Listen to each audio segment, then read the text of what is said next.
Ya, Assalamualaikum warahmatullahi wabarakatuh. Perkenalkan, nama saya Taufik Dwi Putra, NPM 1975 579.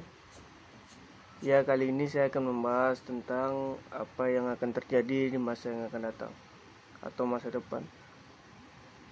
Materi yang pertama yaitu apa yang akan terjadi di masa depan.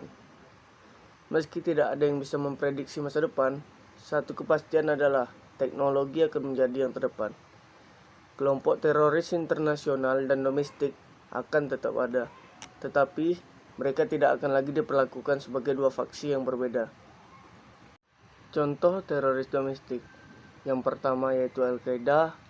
Al-Qaeda adalah sebuah organisasi ekstremis Islam yang menentang rezim atau non-muslim dan telah dikaitkan dengan pemboman di seluruh dunia terhadap Amerika Serikat, kepentingan pemerintah. Ada argumen bahwa meskipun ini sering diklarifikasikan sebagai sebuah kelompok, bahwa Al-Qaeda lebih merupakan sebuah gerakan atau ideologi jika dibandingkan dengan yang lain. Yang kedua, Al-Gama Al-Islamiyah. Al-Gama Al-Islamiyah adalah sebuah kelompok ekstremis Islam yang bertanggung jawab atas serangan terhadap turis di Mesir. Yang ketiga, Hizbullah. Hizbullah adalah sebuah kelompok ekstremis Islam yang terkait dengan pemerintah Iran dan bertanggung jawab atas pemboman truk bunuh diri terhadap kepentingan Amerika Serikat. Yang keempat, yaitu Hamas. Hamas adalah sebuah kelompok fundamentalis Palestina, sebuah cabang dari Ikhwanul Muslimin yang muncul pada tahun 1987. Adalah kelompok lain yang diduga hadir di Amerika Serikat. Ya, selanjutnya teroris internasional. Yang pertama, teroris cyber. Pertumbuhan teknologi telah memperluas peluang untuk menembus sistem komputer, komersial, dan keuangan yang vital dan untuk memampukan infrastruktur komputer nasional. Teroris dunia maya mungkin tidak akan menjadi jumlah tubuh yang terkait dengannya, tetapi dapat melumpuhkan suatu negara, membuat perusahaan gulung tikar, dan menyebabkan kerugian finansial yang besar. Contoh kerugian finansial ditunjukkan dalam survei terhadap 61 perusahaan yang melakukan bisnis di internet pada tahun 2001. Hasil menunjukkan bahwa 83% perusahaan mengalami pelanggaran keamanan dan 62% mengatakan ada beberapa jenis kerugian finansial. Dengan kerusakan rata-rata 47,8 juta US dollar dibandingkan dengan 26,6 juta US dollar pada tahun 1999. Teroris cyber bisa didefinisikan sama seperti setiap komponen teroris lainnya. Definisi kerja diperlukan untuk terorisme cyber. Salah satu definisi kerja pertama yang diakui berasal dari Angkatan Udara Amerika Serikat pada tahun 1970-an. Masalah yang terkait dengan definisi ini adalah bahwa definisi itu berbasis luas dan mencakup semua hal yang berhubungan dengan informasi. Cyber terorisme didefinisikan sebagai penjahat.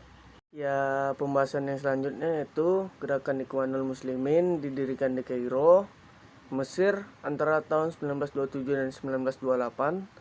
Ikhwanul Muslimin terus memiliki pengikut yang luar biasa. Ia diduga terlibat dalam revolusi Islam di Mesir, Aljazair, Suriah, dan Sudan.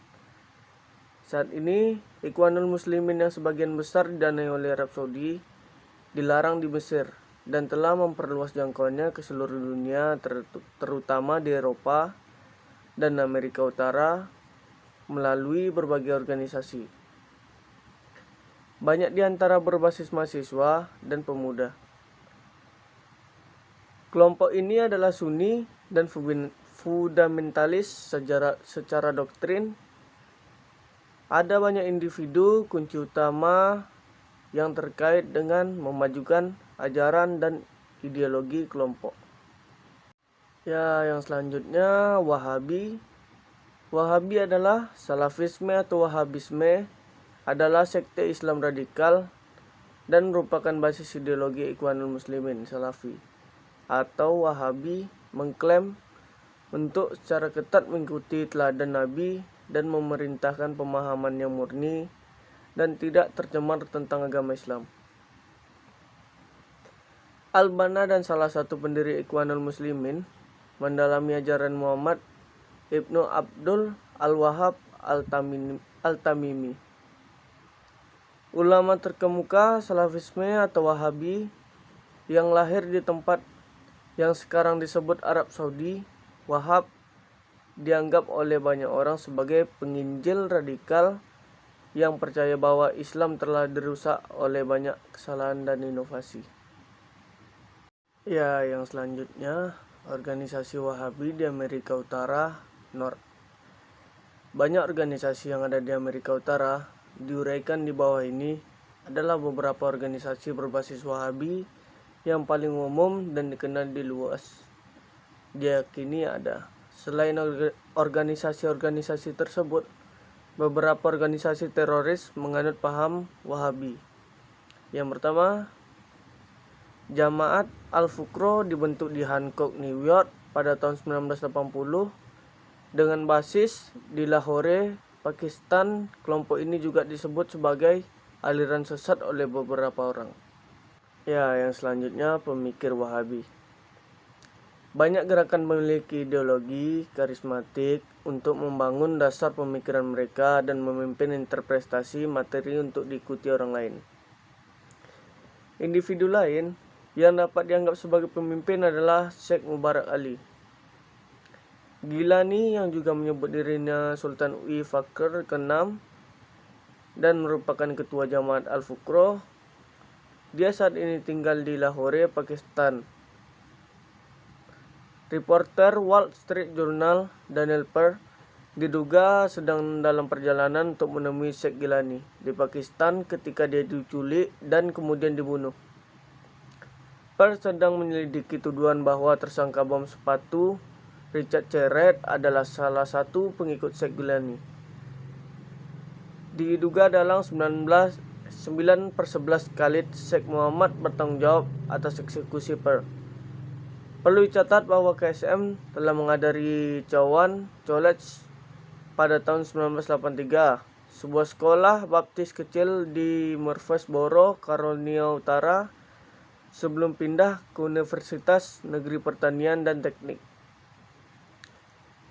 Carolina Utara dan menyelesaikan gelar di bidang teknik pada tahun 1986.